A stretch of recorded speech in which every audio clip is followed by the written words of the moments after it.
Halo dan selamat datang kembali di penelusuran mendalam kita. Pernah nggak sih Anda kepikiran gitu, gimana ya cara kita bandingin misalnya kekuatan militer Romawi kuno sama katakanlah Kekaisaran Ottoman?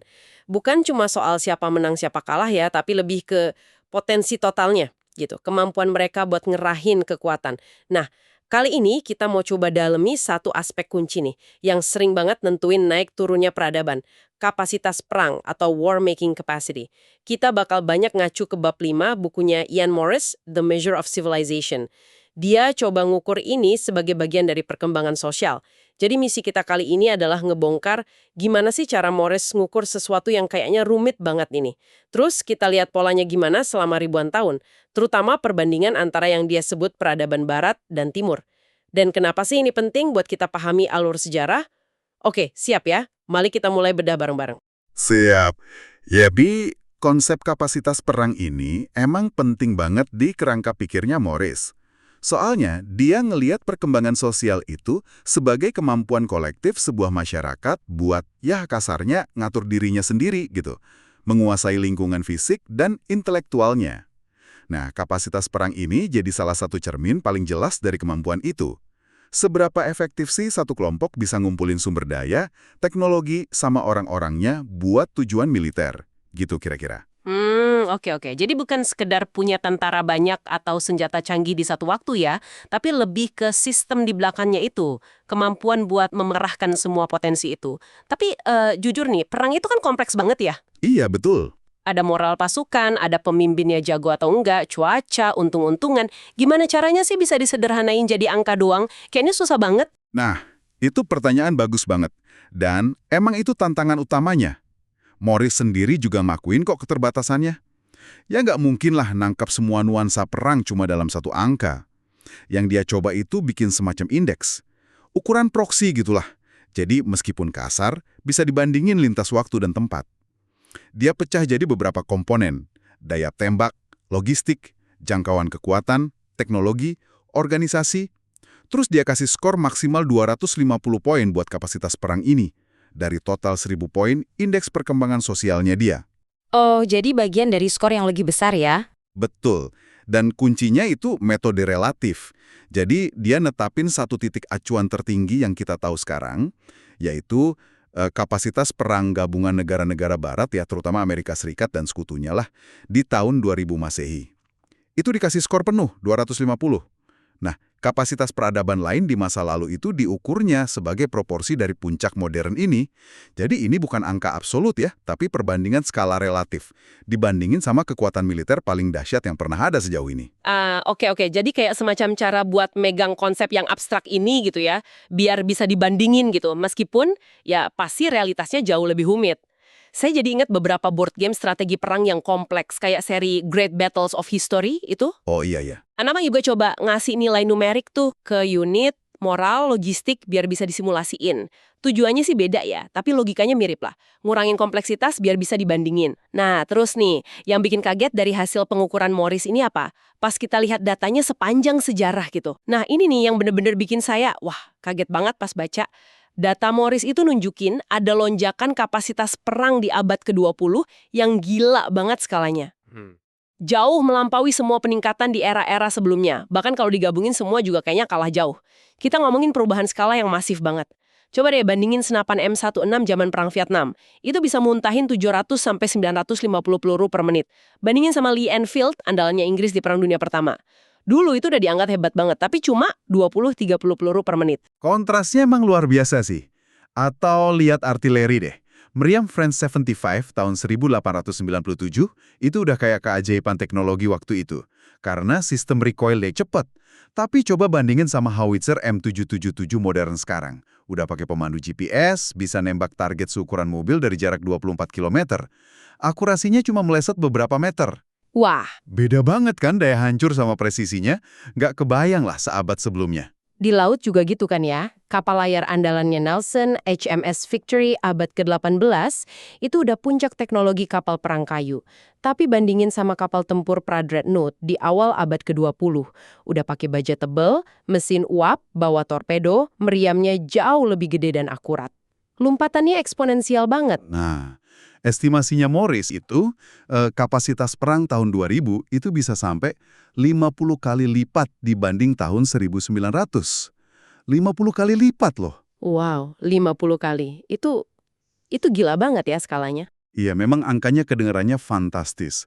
Dan ya, angka 50 ini bisa diperdebatkan sih. Ada yang bilang mungkin lebih, mungkin kurang. Katakanlah 100:1 atau 25:1. Oke. Tapi intinya bukan di angka presisinya kan? Mau pakai rasio berapapun, kelihatan jelas banget kalau lonjakan di era modern ini, ya ampun, dahsyat sekali. Mm-mm. Sampai-sampai seluruh sejarah kapasitas perang sebelum abad ke-20 itu, kalau digambar di grafik yang sama, kelihatannya jadi relatif datar aja gitu. Kebayang sih, kebayang. Jadi kayak semua yang terjadi ribuan tahun sebelumnya tuh jadi kayak noise aja dibanding ledakan abad ke-20 ini ya. Kurang lebih begitu. Ini nunjukin betapa fundamentalnya revolusi industri, teknologi abad ke-20 itu mengubah natur perang dan kekuatan global secara keseluruhan. Luar biasa ya, rasio 50:1 itu benar-benar ngubah cara kita ngelihat sejarah konflik ya. Sebelum lompatan gila abad ke-20 itu, katanya ada periode kunci lain ya di Eropa, sekitar tahun 1400 sampai 700-an, yang disebut revolusi militer. Itu apa sih sebenarnya? Kenapa penting banget periode itu? Periode itu krusial banget, karena disitulah fondasi buat dominasi militer barat di era modern mulai diletakkan. Ada beberapa pendorong utama yang saling kait-mengait. Morris rangkum di tabel 5.2 bukunya. Yang paling kelihatan sih, ya, makin dominannya senjata api pakai mesiu. Baik senapan, musket itu, maupun meriam. Oh iya, saya ingat tuh ada perdebatan seru kan di Inggris waktu itu, antara yang dukung busur panah panjang, longbow, yang legendaris itu, cepet sih nembaknya, tapi latihannya butuh bertahun-tahun. Sama musket. Musket kan ngisinya lama ya, tapi katanya lebih mematikan, terus prajurit biasa lebih gampang belajarnya. Betul. Sementara kalau di stepa Eurasia, katanya busur komposit dari atas kuda masih jadi raja ya buat waktu yang lama. Terus muncul benteng gaya baru itu, Tres Italiane, bener nggak nyebutnya? Bener, Tres Italiane. Itu loh benteng yang bentuknya kayak bintang, sudut-sudutnya nonjol keluar gitu, namanya bastion. Dirancangnya biar meriam pertahanan bisa saling ngelindungin, terus bisa nembakin pasukan penyerang dari berbagai sudut. Itu respons langsung karena meriam pengepung makin kuat kan? Oke. Jadi senjata sama bentengnya berubah. Ada lagi? Ada. Selain teknologi, yang krusial juga itu perubahan organisasi. Organisasi, maksudnya ukuran tentara sama cara perangnya gitu? Tepat. Negara-negara Eropa mulai bikin pasukan profesional tetap, yang jauh lebih gede ukurannya, terus lebih disiplin. Contohnya Prancis nih, dari sekitar 40.000 tentara di tahun 1500-an, itu bisa bengkak jadi 600.000 di zaman Napoleon. Gede banget kan?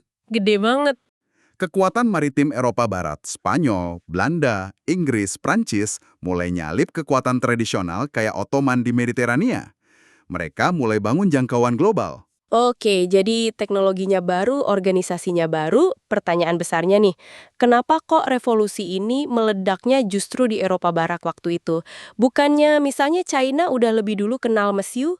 Gimana tuh? Nah, itu pertanyaan kunci yang coba dijawab Morris juga. Dia ngutip argumennya sejarawan Kenneth Chase.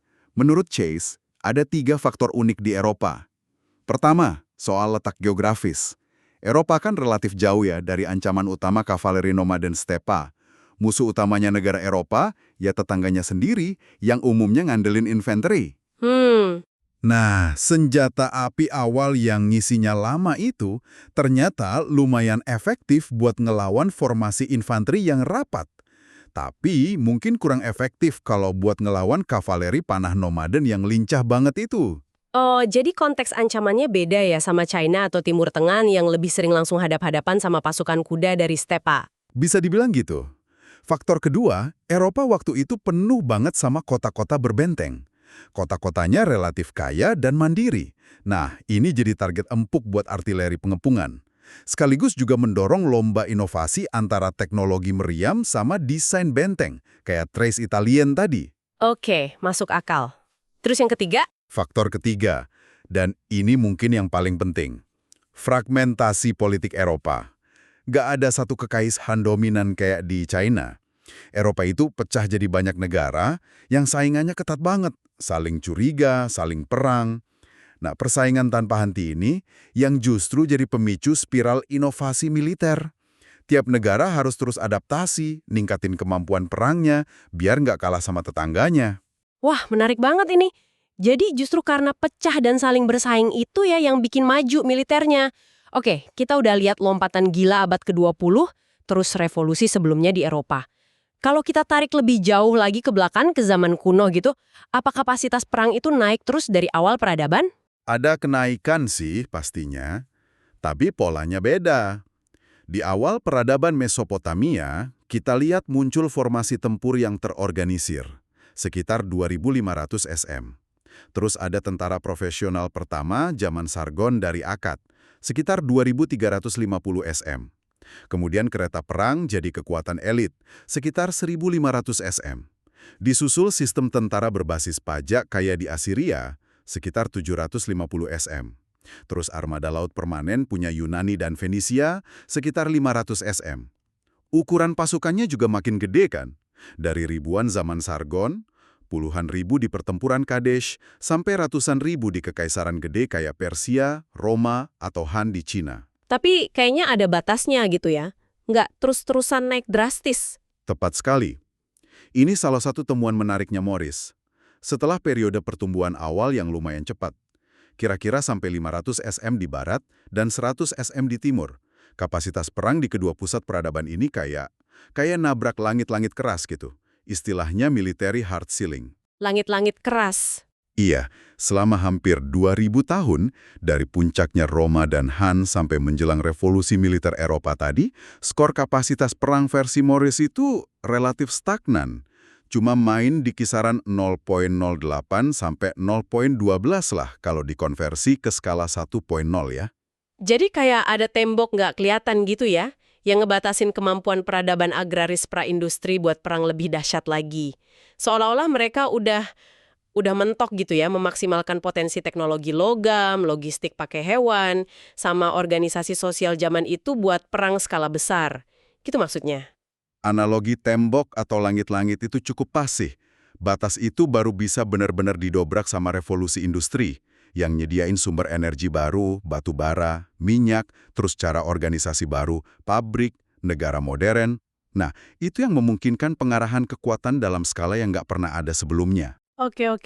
Nah, tadi kan disebut Eropa mulai unggul tuh sekitar abad 16-17 pas revolusi militer mereka. Terus gimana nasib Timur, terutama China waktu itu? Apa mereka beneran tertinggal gitu dalam kapasitas perang? Menurut datanya Morris sih iya, mulai kelihatan ada kesenjangan waktu itu. Meskipun China punya sejarah panjang pakai senjata api, tapi inovasi sama adopsinya ke dalam taktik dan organisasi militer kayaknya nggak secepat di Eropa yang persaingannya ketat tadi.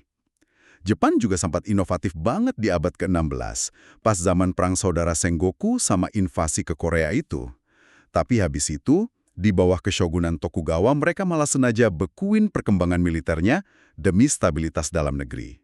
Morris ngasih skor timur, China, Ming, Jepang, sekitar 0,12 di tahun 1600. Sementara barat, Spanyol, Ottoman, Belanda, udah di 0,18. Wah, udah mulai kelihatan ya bedanya. Dan kesenjangan itu terus makin lebar dong ya, sampai akhirnya kayak dibangunin gitu sama kedatangan Barat di abad ke-19. Betul banget. Abad ke-19 itu jadi periode syok buat Timur. Pas mereka hadap-hadapan langsung sama sistem perang industri Barat. Ini yang terus memicu upaya Aufholjagd, istilahnya pengejaran ketertinggalan yang dramatis. Terutama oleh Jepang setelah restorasi Meiji. Kapasitas perang Jepang, menurut Morris, itu melonjak 10 kali lipat cuma dalam abad ke-19 aja. Cepat banget ngejarnya. Gila, 10x lipat dalam seabad. Satu lagi nih yang unik dari analisis Morris, soal kekuatan nomaden dari stepa Eurasia. Gimana posisi mereka di peta kapasitas perang ini? Sering dengar kan pasukan Mongol hebat banget. Nah, ini yang dia sebut anomali nomaden. Masyarakat nomaden stepa, kayak Mongol itu, seringkali punya kapasitas perang per kapita atau relatif terhadap kompleksitas sosial mereka yang lain. Misalnya ukuran kota atau sistem informasi mereka kan nggak sekompleks peradaban agraris, tapi kapasitas perangnya itu tinggi banget. Morris perkirain rata-rata kapasitas perang nomaden itu sekitar 0,1 poin. Itu setara loh sama kekaisaran agraris besar, puncaknya pas di bawah Genghis Khan mungkin bisa nyampe 1,3 poin. Hah? 1,3 poin? Serius? Itu kan tinggi banget. Iya. tinggi banget. Itu setara Kekaisaran Ottoman abad ke-16 atau cukup buat ngancurin legiun Romawi di masa jayanya. Wow, sulit dipercaya sih buat kelompok non-urban. Tapi kenapa ya mereka seringnya bagal mempertahankan kekuasaan jangka panjang di wilayah yang udah mereka taklukkan? Kan udah kuat banget militernya. Nah, itu paradoksnya. Mereka jago banget naklukin, tapi susah buat ngubah keunggulan militer nomaden jadi struktur pemerintahan yang stabil di wilayah agraris yang kompleks.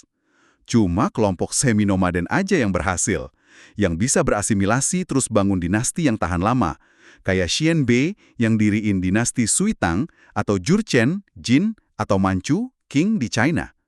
Makanya, dalam indeks utamanya, Morris lebih fokus ke skor negara agraris inti kayak Cina, buat Timur, karena dianggap lebih stabil dan representatif buat ngelihat perkembangan sosial jangka panjang. Oke, masuk akal. Kalau kita lihat tren di dalam Kekaisaran China sendiri nih, setelah era Han misalnya, gimana kapasitas perangnya sebelum abad ke-19 itu? Setelah era Han, kira-kira setelah 200 Masehi ya, kavaleri lapis baja berat jadi tulang punggung militer Cina selama berabad-abad. Didukung inovasi kayak Sanggurdi juga kan, organisasinya juga geser, lebih ke tentara wajib militer dari petani dalam skala besar. Dinasti kayak Tang sama Song itu punya kapasitas perang yang lumayan tinggi kok. Song malah terkenal banget produksi besinya buat senjata. Massal gitu produksinya. Tapi, ya itu, mereka tetap aja berada dalam koridor batas atas agraris yang tadi kita bahas.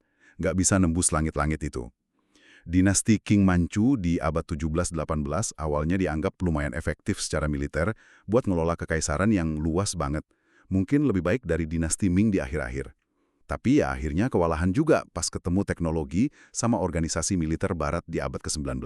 Jadi kalau kita tarik benang merahnya nih ya, kapasitas perang ini ternyata terkait erat banget ya sama elemen perkembangan sosial lainnya. Kayak energi, organisasi gitu. Gimana hubungannya? Erat banget.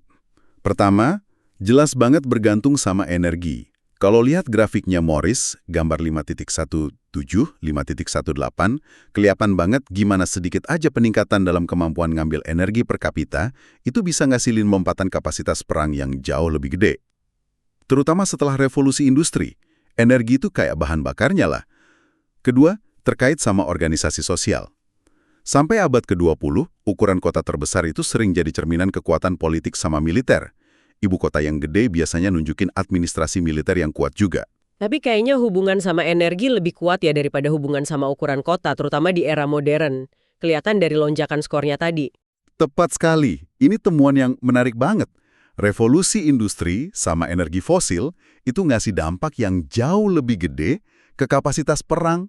Ingat kan, lonjakan 50x lipat di abad ke-20, dibanding dampaknya ke ukuran kota terbesar, yang cuma naik 2 atau 3 kali lipat di periode yang sama. Oh iya ya.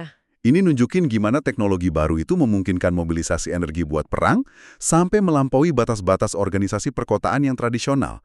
Jadi kapasitas destruktifnya bisa tumbuh lebih cepat daripada kemampuan kita ngelola kompleksitas sosial. Agak serem juga sih kalau dipikirin. Iya juga ya. Jadi upaya Morris ngukur kapasitas perang ini ya meskipun pasti ada penyederhanaan di sana-sini, tapi ngasih kita semacam lensa kuantitatif ya buat ngelihat pola-pola besar sejarah. Ini ngebantu banget buat jawab pertanyaan kayak kenapa sih Barat bisa dominan untuk sementara waktu ini dengan nunjukin kapan dan gimana perbedaan kapasitas militer itu muncul terus berkembang. Baiklah, kalau gitu mari kita coba rangkum sedikit ya apa aja yang udah kita telusuri bareng-bareng. Kita udah lihat gimana kapasitas perang meskipun susah banget diukur tapi bisa dicoba dikuantifikasi secara relatif. Hasilnya nunjukin ada lonjakan kemampuan perang di era modern yang gila-gilaan, belum pernah ada sebelumnya. Jauh banget melampaui batas atas yang kayaknya ngebelenggu peradaban agraris selama ribuan tahun. Kita juga lihat gimana revolusi militer di Eropa yang didorong persaingan internal sama faktor geografis, jadi titik balik penting yang bikin ada perbedaan jalur sama timur. Terus ada juga fenomena unik, anomali nomaden, yang nunjukin kapasitas perang yang tinggi dari stepa. Dan penting banget buat diingat ya, ini tuh cuma salah satu model. Salah satu cara buat mencoba memahami sejarah yang luar biasa kompleks ini. Ini alat bantu berpikir yang kuat, oke? Tapi bukan kebenaran absolut. Pasti selalu ada perdebatan dan interpretasi lain. Tentu saja. Nah, sebagai penutup nih, mungkin ada satu hal yang bisa Anda renungkan. Kalau kita lihat lintasan kapasitas destruktif umat manusia yang naik terus secara eksponensial kayak gini, terutama dalam 100 tahun terakhir, apa ya artinya buat masa depan kita? Apakah kemampuan kita buat bangun organisasi sosial yang bijaksana, buat ngelola konflik secara damai, itu bisa ngejar kecepatan laju teknologi perang yang kayaknya nggak ada matinya ini? Atau jangan-jangan kesenjangan antara kekuatan penghancur kita sama kearifan kita buat ngendalinnya justru lagi menciptakan risiko eksistensial baru di abad ke-21 ini, dan seterusnya. Sebuah pertanyaan buat kita bawa pulang dan pikirkan. Terima kasih banyak sudah menyimak penelusuran mendalam kita kali ini. Sampai jumpa di pembahasan berikutnya ya.